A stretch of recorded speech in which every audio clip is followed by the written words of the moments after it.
Hello friends, स्वागत है आप सभी का हमारे चैनल दीप सुपरविजन में। आशा करता हूं कि आप सभी पूर्ण समर्पण, उत्सुकता और आत्मविश्वास के साथ अपने सपनों को साकार करने हेतु निरंतर प्रयत्नशील होंगे। Friends, CBSE central board of secondary education ने यहां पे सीटेट दिसंबर 2022 का नोटिफिकेशन जारी कर दिया है और ये नोटिफिकेशन 20/10/2022 को जारी हुआ है। फ्रेंड्स, इस बार जो ये सीटेट का एग्ज़ाम होगा ये सीबीटी बेस्ड होगा, यानी कि कंप्यूटर आधारित टेस्ट के बेस पे ये ऑनलाइन एग्ज़ाम यहाँ पे होने वाला है। बहुत सारे यहाँ पे बच्चे पहले कह रहे थे कि ये एग्ज़ाम इस बार ऑफलाइन होगा, लेकिन अब सीबीएसई ने क्लियर कर दिया है कि ये एग्ज़ाम ऑनलाइन ही होगा। फ्रेंड्स, इस एग्ज़ाम में 10 से 15 लाख कैंडिडेट हर बार अपेयर होते हैं, तो इस बार भी ये एग्ज़ाम करीब दिसंबर 2022 से जनवरी 2022 के बीच में आयोजित किया जाएगा। 1 से 2 महीना इस एग्ज़ाम को कंडक्ट कराने में लगते हैं।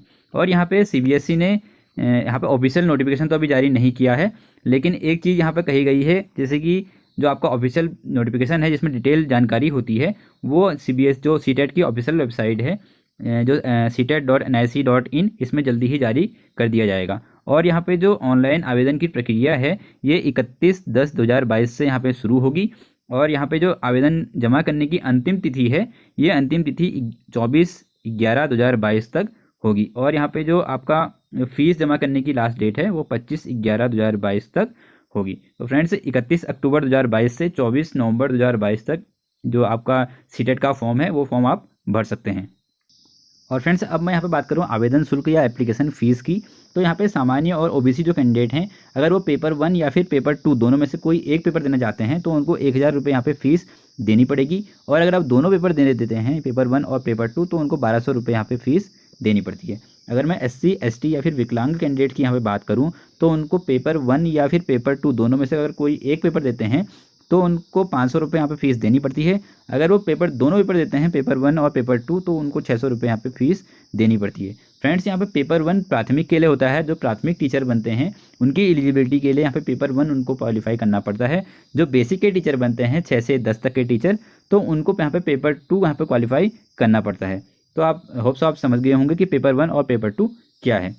अब फ्रेंड्स, यहाँ पे एक बहुत इंपॉर्टेंट चीज़ है, पहले आओ और पहले पाओ। ये चीज़ क्या है, इसको भी हम देख लेते हैं। यहाँ पे सीबीएसई ने एक बहुत इंपॉर्टेंट चीज़ कही है कि जैसे कि बहुत सारे बच्चों का पहले से भी बहुत सारे जो कन्फ्यूजन होता है कि उनका जो परीक्षा केंद्र है बहुत दूर दूर आता है, तो उनको बहुत प्रॉब्लम हो जाती है। तो इस बार सीबीएसई ने क्लियर किया है कि जैसे कि फॉर्म स्टार्ट हो रहे हैं 31 अक्टूबर से, तो आप अगर फॉर्म स्टार्ट होने के तुरंत बाद ही फॉर्म भर लेते हैं, स्टार्टिंग में ही फॉर्म भर लेते हैं, तो आपको आपका मनचाहा परीक्षा केंद्र मिल जाएगा। यानी कि जिस शहर में आप पेपर देना चाहते हैं उस शहर में आपको परीक्षा केंद्र मिल जाएगा। अगर आप फॉर्म लास्ट बाद में भरते हैं तो आपको हो सकता है कि वो परीक्षा केंद्र फुल हो जाए और उसमें फिर आपको उस शहर में आपको चॉइस ना मिले, फिर आपको कोई दूसरा जो शहर है वो चूज़ करना पड़ेगा। इसलिए कहा गया है कि पहले आओ और पहले पाओ, यानी कि पहले फॉर्म भरो और पहले ही जो आपका मनचाहा परीक्षा केंद्र है वो आप ले सकते हैं जिस शहर में आप पेपर देना चाहते हैं। तो फ्रेंड्स, यहाँ पे एक क्योंकि ऑनलाइन एग्जाम है और बहुत सारे बच्चे इसमें अपेयर करते हैं, पूरे देश भर के इसमें बच्चे अपेयर करते हैं और पेपर देते हैं, तो आपको ये ध्यान रखना है कि स्टार्टिंग में ही आपको फॉर्म यहाँ पे भर लेना है बिना किसी देरी किए गए। और फ्रेंड्स, यहाँ पे एक चीज़ और कही गई है कि जैसे कि बहुत सारे जो कैंडिडेट हैं यहाँ पे जो आवेदन पत्र भरते समय या फिर शुल्क भुगतान करने के समय परीक्षा शुल्क पोर्टल को अपडेट होने के दौरान यदि किसी विशेष शहर की कुल क्षमता अगर पूर्ण हो जाती है, यानी कि शहर में जितने भी बच्चे पेपर देने वाले हैं या सीट फुल हो जाती है, क्योंकि कंप्यूटर बेस्ड एग्जाम है और लिमिटेड नंबर पे यहाँ पे कंप्यूटर होते हैं, अगर वो फुल हो जाते हैं तो फिर आपको किसी अन्य जो उम्मीदवार है तो आपको किसी अन्य शहर का चयन करने या फिर भुगतान को रद्द करने का यहाँ पे विकल्प भी दिया जाएगा। इसके अलावा एक चीज़ और कही गई है कि जैसे कि उम्मीदवार अगर भुगतान रद्द कर देता है तो भुगतान के तरीके के अनुसार उनके खाते में शुल्क वापस कर दिया जाएगा। फ्रेंड्स, एक चीज़ यहाँ पे आप ध्यान रखिएगा कि बहुत सारे कैंडिडेट साइबर कैफे में जा करके शुल्क का भुगतान करते हैं और वहीं आपका अपना फॉर्म भरते हैं।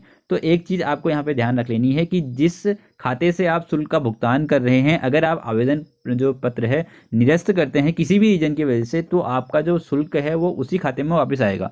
तो आपको ध्यान रखना है कि आप अपने ही खाते से शुल्क जो है वो भुगतान करें, तभी आपका, अगर आप किसी भी रीजन से बाद में आपको कोई गड़बड़ हो जाती है या फिर परीक्षा केंद्र आपको नहीं मिल पाता है, बहुत दूर मिलता है और आवेदन पत्र आप निरस्त करना चाहते हैं, तो आपके खाते में ही वो फीस वापस आ सके। तो इस चीज़ का आप बहुत ध्यान रखने। और फ्रेंड्स, यहाँ पे सीबीएसई की ओर से एक चीज़ और कही गई है कि उम्मीदवार कृपया ध्यान रखें कि ऑनलाइन आवेदन पत्र भरते समय किसी विशेष शहर में कुल क्षमता अगर पूर्ण हो जाती है, अगर शहर की क्षमता पूर्ण हो जाती है, जैसे कि मैंने पहले भी बताया कि नंबर जो लिमिटेड नंबर पर आपके कंप्यूटर होंगे उन्हीं कंप्यूटर में आपका एग्जाम होता है, तो अगर जो विशेष शहर में जो पूर्ण जो कुल क्षमता है पेपर कराने की, जितने बच्चे वहाँ पेपर दे सकते हैं, तो पूर्ण हो जाती है, तो उम्मीदवार को विशेष शहर में परीक्षा केंद्र आवंटन के लिए यहाँ पे कोई भी दावा नहीं कर पाएगा कि मतलब मुझे यही परीक्षा केंद्र चाहिए या ये शहर में मैं परीक्षा देना चाहता हूँ। तो इससे संबंधित आप कोई भी यहाँ पे दावा नहीं कर पाएंगे। इसके लिए बोर्ड भी कोई भी जिम्मेदार नहीं होगा, ये पहले ही सीबीएसई या सीटेट ने पहले ही बोल दिया है। तो इसका आपको ध्यान रखना है और आपको जल्दी आप जैसे ही आपके फॉर्म निकलते हैं तुरंत आपने आवेदन यहाँ पे कर देना है। इसी नोटिफिकेशन में ये चीज़ कही गई है और इसका डिटेल जो नोटिफिकेशन है वो जल्दी ही CTET.nic.in की ऑफिशियल वेबसाइट पे यहाँ पे जारी कर दिया जाएगा। तो फ्रेंड्स जल्दी से जल्दी आप अपना फॉर्म भर लीजिए आएंगे। तो फ्रेंड्स यही था इस वीडियो में और CTET का नोटिफिकेशन अब जारी हो चुका है, आप जल्दी से जल्दी अपना फॉर्म भर लीजिए। तो फ्रेंड्स आज की वीडियो में बस इतना ही। जय हिंद, जय भारत।